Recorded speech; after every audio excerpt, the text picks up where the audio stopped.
সেদিন সকাল থেকেই সোশ্যাল মিডিয়াতে পরপর বেশ কিছু থাই গ্রিন চিকেন কারির ভিডিও দেখে আমাদেরও খুব ইচ্ছে হলো খাওয়ার, কিন্তু ভাবলাম রেস্টুরেন্ট থেকে অর্ডার না করে ঘরেই ট্রাই করে দেখি না কেমন হয়। তোমাদের সাথে সেই চটজলদি রেসিপিটাই এখন শেয়ার করব। প্রথমেই গাজর, ক্যাপসিকাম, লাল থাই লঙ্কা আর জুকিনি এইভাবে কেটে নিতে হবে। এরপর একটি গরম কড়াইতে বেশ কিছুটা নারকেলের দুধ দিয়ে নাড়তে থাকতে হবে যতক্ষণ পর্যন্ত না তা একদম ঘন হয়ে তা থেকে তেল বেরিয়ে আসে।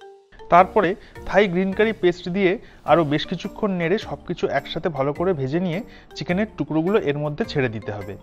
যেই চিকেন জল ছাড়তে শুরু করবে তার মধ্যে 1 কাপ চিকেন ব্রথ অ্যাড করতে হবে। এইভাবে কিছুক্ষণ রান্না করার পরে চিকেনগুলো আরেকটু সেদ্ধ হয়ে এলে আগে থাকতে কেটে রাখা সবজিগুলো এর মধ্যে ভালো করে মিশিয়ে দিয়ে আরও বেশ খানিকক্ষণ একসঙ্গে নাড়তে থাকতে হবে। এইবার ফাইনাল স্টেজে একটু নারকেলের দুধ আর লেবু পাতা যোগ করে কিছুক্ষণ নেড়ে নিলেই চলে আসবে একদম অথেন্টিক থাই ফ্লেভার। বোঝাই যাবে না এটা বাড়িতে তৈরি না রেস্টুরেন্টে।